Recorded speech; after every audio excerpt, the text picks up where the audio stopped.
qué análisis haces del discurso de ayer de Axel Kicillof y además qué líneas pensás que son las principales de su intervención.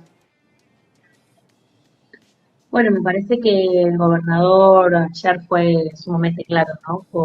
Con su intervención eh, dejó muy claro que su proyecto en la provincia de Buenos Aires es absolutamente antagónico al proyecto político de Milei, eso está muy a la vista, pero me parece que lo más valioso del discurso tuvo que ver con marcar la diferencia también de la derrota del proyecto político de Milei en las urnas durante las elecciones, ¿no? Me parece que eso es clave, ¿no? De entender y creo que es acertado plantearlo así.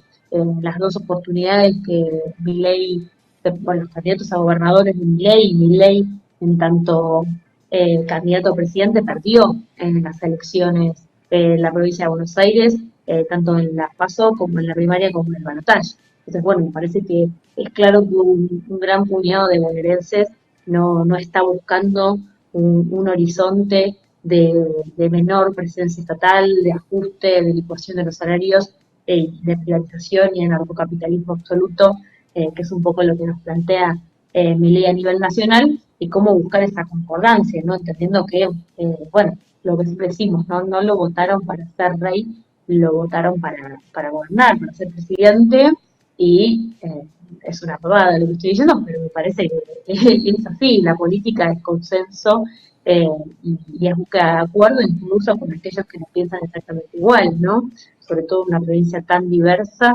con los o sea, con la cantidad de colores que tenemos en las gobernaciones, las provincias más federalistas independientes, la UCR, el PRO, el peronismo, bueno, tengamos en cuenta que el presidente tiene muy poquitos legisladores y más aún menos gobernadores ni intendentes, no tiene ninguno, entonces es eh, una falacia pensar que vas a poder gobernar, que te van a aprobar todo y que vas a poder ajustar las provincias y que esto tenga un costo político o frene tu proyecto político, ¿no? Me parece que pareciera mentira, que tenemos que ir a la Asamblea Legislativa a escuchar cosas que son obvias, como que el presidente tiene que sentar a discutir con los gobernadores, que el presidente no puede sacarle fondos a las provincias que son prácticamente constitucionales, que el presidente no puede presentar un DNU derogando 300 leyes de un plumazo, con lo que implica la elaboración y el consenso para que una ley salga, ¿no? Entonces, bueno, esta es la situación y la Argentina en la que estamos, ¿no? Donde los gobernadores, en su mayoría los opositores, tuvieron que abrir las asambleas legislativas marcando cosas que parecieran obvias, pero que no lo son. Lucía, queríamos consultar también, ¿qué balance haces de este poco más de 4 años de gestión en la provincia? Bueno, la gestión de Axel me parece que el balance lo hizo un poco la gente, ¿no? O sea, Axel renueva su mandato en la provincia de Buenos Aires, duplicando a sus adversarios políticos, ¿no? Quienes presentaban como dos posibles alternativas en la provincia de Buenos Aires. Me parece que eso habla de por sí de la gestión provincial, pero bueno, más allá de eso, creo que lo valioso del gobierno de Axel tiene que ver con que ha creado una estructura provincial de gobierno y en una provincia tan grande como es la provincia de Buenos Aires, una provincia con municipios incluso más grandes que muchísimas de las provincias de la Argentina, una provincia que se caracteriza por sus poderíos territoriales, etcétera. Bueno, Axel logró un poco generar una armonía en una provincia tan conflictiva por todas estas cosas, una provincia donde la política siempre está muy nacionalizada, muy atravesada por la coyuntura nacional, ha logrado parar un aparato provincial existente, de los cuales a veces Buenos Aires, si vemos un poco su historia, había prescindido, ¿no? Porque, bueno, esta dependencia directa a veces los intendentes con la nación, bueno, el gobierno provincial se quedaba como una nebulosa, eh, bueno, por ahí, a diferencia de las provincias más del interior, que sí o sí tiene que haber gobernaciones fuertes, porque, bueno, lamentablemente vivimos en un país todavía con una perspectiva muy poco federalista, Axel ha logrado construir un Estado provincial, ¿no? Hoy podés más o menos distinguir cuáles son las políticas provinciales, ¿no? Ha logrado construir más de 200 escuelas, no hubo paro un solo día, y podríamos seguir nombrando obras, los beneficios de la cuenta de NIS, ¿no? Que pareciera a veces una pavada, pero en tiempos de crisis se transforma en algo súper necesario y súper importante para un montón de gente, ¿no? Algo que parece tan simple, pero una banca estatal buscando con sus finanzas no enriquecerse, sino generar que por ahí esa persona vaya y compre los víveres que necesita para vivir y le devuelvan un poquito de eso y que después le sirve para comprar otra cosa.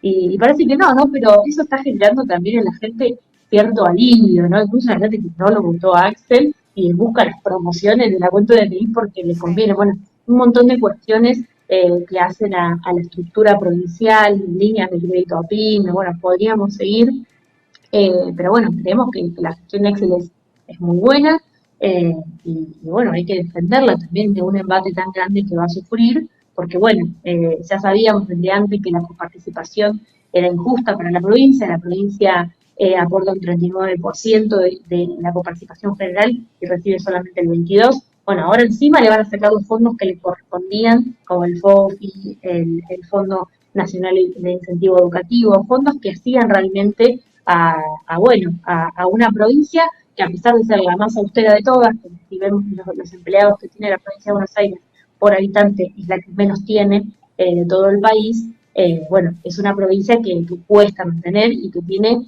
la población más damnificada de todo el país, que es el conurbano bonaerense, ¿no? Donde existen las barriadas más hambriadas del país, junto seguramente con el norte grande, ¿no? Pero me parece que va a ser difícil llevar a cabo una gobernación en las mismas condiciones que las que Axel pudo llevar en su primer mandato, y me parece que él expresa en su discurso durante la Asamblea Legislativa esa preocupación. O sea, literalmente dijo, hasta donde podamos vamos a seguir en este camino, pero sabemos que es una dificultad que los docentes van a recibir, por ejemplo, el 30% menos del salario que era lo que el Fondo de Incentivo Docente le generaba, ¿no? Le retribuía. Bueno, esas dificultades se van a empezar a ver en la provincia de Buenos Aires porque somos parte de un proyecto nacional, ¿no? Y me parece que lo que está buscando Milei básicamente es la disolución de un proyecto nacional y casi la destrucción de la nación, no solamente del Estado. Sí, bueno, es una persona del marco teórico que no cree en el Estado.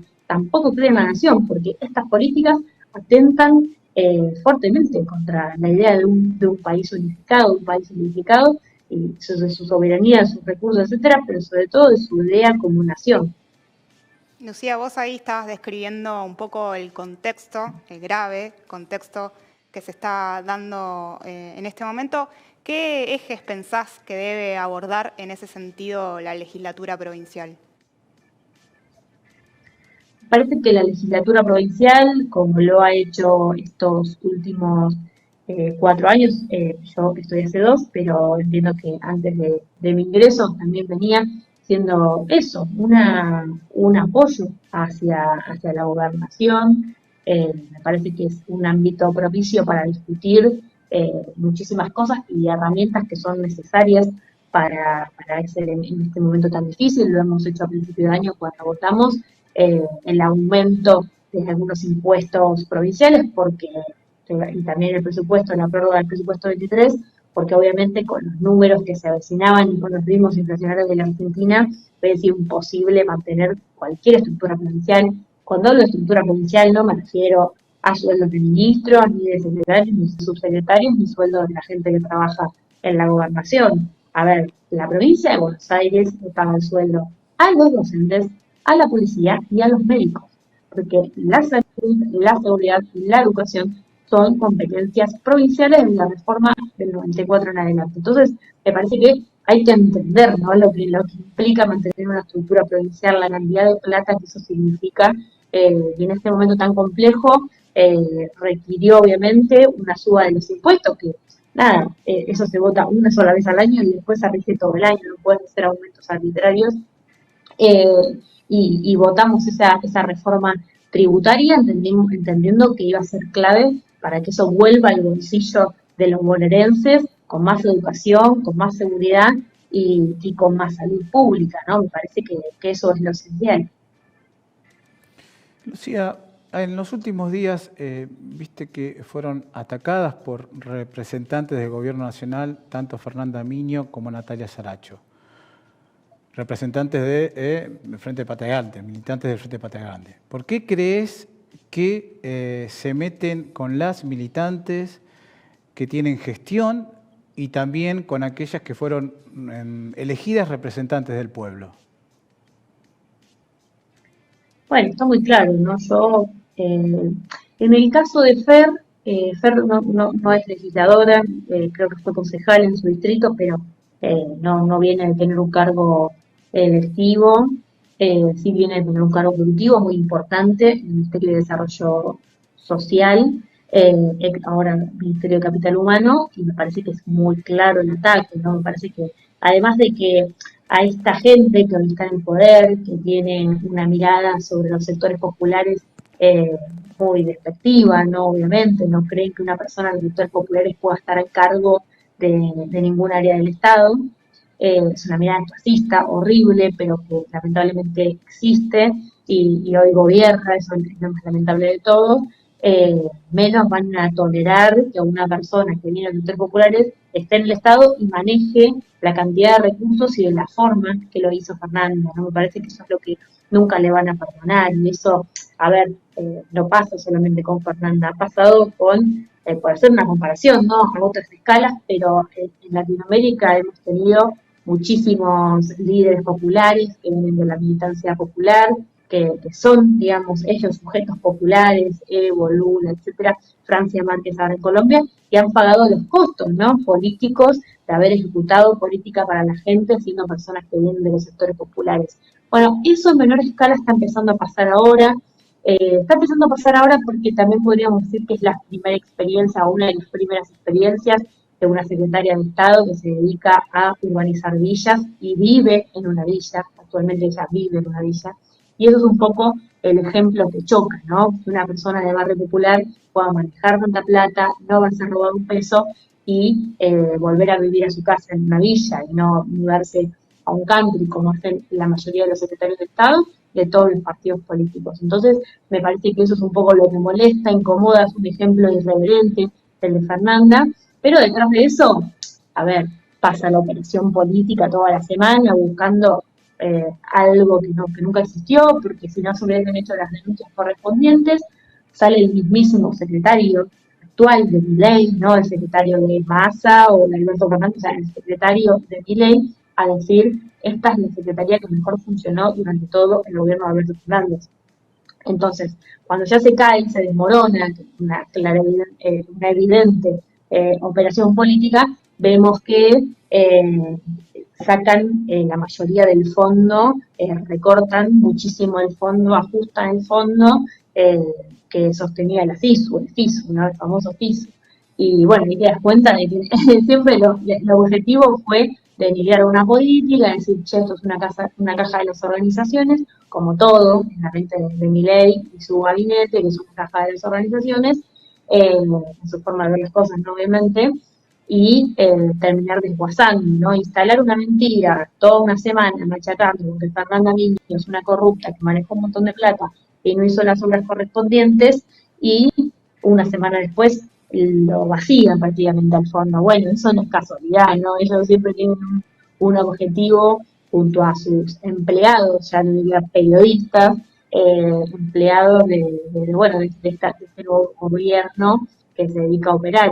Y me parece que lo de Nati es básicamente generar o calar en un sentido común muy feo, que lamentablemente se está generando en Argentina, que es el desprecio a los sectores populares, que siempre existió, sobre todo en las clases medias, en las clases altas, pero ahora hay una idea de instalar que ser militante, ser kirchnerista, ser de izquierda o lo que sea, implica un defecto, ¿no? Me parece que es buscar ese enemigo. Y qué mejor que buscar ese enemigo que señalar que una diputada nacional no tiene secundario completo, ¿no? Me parece que es como el combo perfecto y por eso la atacan tanta Nati. Es como, bueno, miren, ella llegó a diputada nacional, pero no lee los proyectos y no terminó secundario. Y le sirve, ¿no? Como para armar, como, bueno, ese premio a la ignorancia, ¿no? Como todo ese tipo de cuestiones que son realmente falsas, ¿no? Me parece que para ser diputado, según los requisitos, según la ley, solo tenés que tener más de 30 años, no te pide ni un posgrado ni una universidad, y después me parece que hay una cuestión muy clave y una discusión que hay que dar a fondo. Preguntémonos primero cuánta gente en Argentina no tiene secundario. El número les va a sorprender seguramente, porque hay mucha gente de 30 y 40 años que no terminó el secundario en Argentina porque no había política de terminalidad educativa hasta por lo menos el 2010 en adelante, por lo menos fuertes, ¿no? Y bueno, me parece que hay mucha gente que en un momento donde el secundario no era obligatorio no lo terminó, o como en el caso de Nati, que tuvo que salir a cartonear desde muy chiquita con su mamá, a causa de una crisis horrenda que la causaron los que hoy mismo están en el gobierno. Entonces venís a acusar a Nati, que es producto lamentable, porque, a ver, es lamentable que Nati no haya podido tener el secundario para ir a cartonear. A nadie dice, ay, lo romantiza, y ay, qué lindo. Pero es una realidad, hay un montón de gente como Nati. Entonces, esa gente, cuando entra al Congreso y ve a una Nati, se siente representada. Ahora, no sé si se ve representada con la cantidad de abogados, politólogos, médicos, etcétera, que por ahí es muy poco lo que puede llegar a representar. Sí, a ver, yo soy universitaria, también soy docente, etcétera, pero, a ver, me parece que hay una distancia muy grande entre la gente que llega a sus lugares de representación política y el resto de la población. Solamente el 3% de la población en Argentina logra recibirse de una carrera universitaria porque la universidad en Argentina es gratuita, pero, perdón, es pública pero no es gratuita. Entonces eso genera un gran nivel de restricción. Entonces solo el 3% te logra representar porque terminó un título, porque tiene un título universitario, y me parece que cada vez estamos más lejos, y por eso nosotros y nosotras en nuestro espacio político, Patria Grande, promovemos a las nazis, porque queremos que el Congreso se parezca cada vez más al pueblo que tiene que representar. No que entre un laburante, un verdulero, un carnicero, un kiosquero, un cartonero, un pequeño productor, que vea gente que no tiene nada que ver con él, vea toda gente clase media, universitaria, blanca, ¿no? Me parece que esa es un poco la discusión a dar, pero la verdad que creo que ellos eso lo tienen muy claro y solamente buscan generar frases hechas, ir a la crítica fácil, como, miren, ella no tiene secundario, y no buscan socavar ni dar un debate de verdad de qué tendría que representar el Congreso de la Nación en función de que se parezca más a su pueblo, ¿no? Que es lo que nosotros intentamos ejercer en el momento de elegir las figuras políticas que nos representan.